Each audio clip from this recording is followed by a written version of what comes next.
Hello friends, আজকে তোমাদের জন্য নিয়ে চলে এসেছি একটা নতুন রান্না। দেখো, শেজওয়ান চিকেন। খুব সহজেই আমি বানাবো। ভিডিওটা ভালো লাগলে লাইক, শেয়ার, সাবস্ক্রাইব, কমেন্ট করো। বানাতে নিয়েছি কিছুটা বোনলেস চিকেন, দিয়ে দিচ্ছি কর্নফ্লাওয়ার,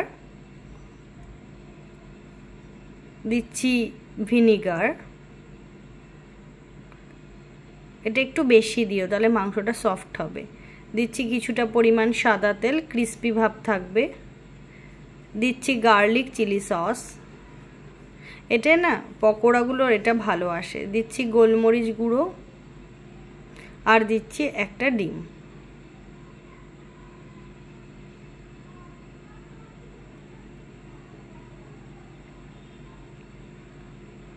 এবার সব উপকরণগুলো ভালোভাবে আমি একবার ম্যারিনেট করে রেখে দেবো অন্তত 1 ঘন্টা। তারপর একটা কড়াইয়ে কিছুটা সাদা তেল নিয়েছি।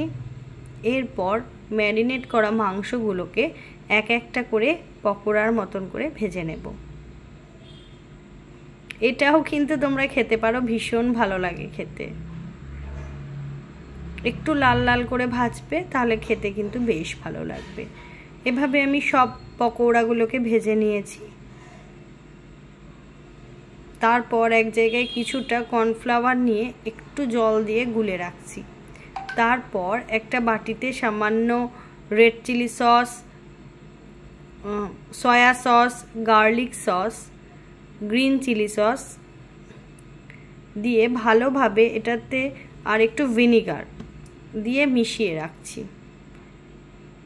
ভালোভাবে একটুখানি এটা করে রাখলে না খেতেও ভালো লাগে। এবার কড়াইয়ে আমি দিয়ে দিচ্ছি গোটা শুকনো লঙ্কা আর কেটে রাখা ক্যাপসিকাম, তাতে দিয়ে দিচ্ছি কেটে রাখা পেঁয়াজও। ভালোভাবে এটা ভেজে নেব, তবে বেশিক্ষণ কিন্তু ভাজবে না, তাহলে ক্রাঞ্চি ভাবটা নষ্ট হয়ে যাবে। দিয়ে দিলাম কিছুটা পরিমাণ রসুন কুচি। এর রসুনের গন্ধটা কিন্তু ভীষণ ভালো লাগে।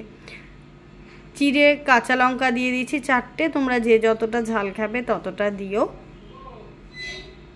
তারপর কালারের জন্য দিচ্ছি সামান্য পরিমাণ কাশ্মীরি লঙ্কা আর একটু চিনি দিয়ে ভালোভাবে আমি এটাকে আরেকবার নেড়ে নিচ্ছি।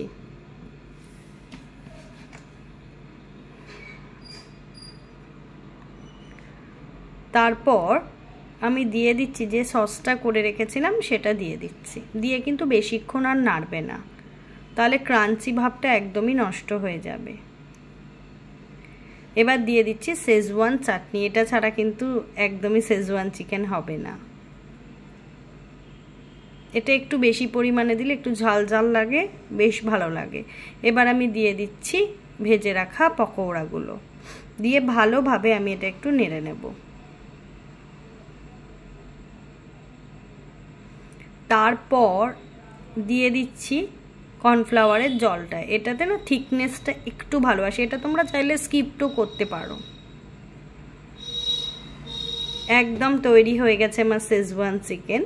এবার দেখো তো কেমন লাগছে কালারটা। আবারও বলছে, ভিডিওটা ভালো লাগলে লাইক, শেয়ার, সাবস্ক্রাইব, কমেন্ট করে একটু পাশে থেকো। এটা তোমরা ফ্রাইড রাইস, তারপর পরোটা, রাত্রিবেলা রুটির সাথে বানিয়েও খেতে পারো। অবশ্যই কিন্তু এরকমভাবে এই চিকেনটা বানিয়ে আমাকে অবশ্যই কমেন্ট করে কিন্তু জানাবে কেমন লাগলো। যদি নতুন কোনো রেসিপি দেখতে চাও অবশ্যই কমেন্ট করো। ভালো থেকো, সুস্থ থেকো। জয় তারা।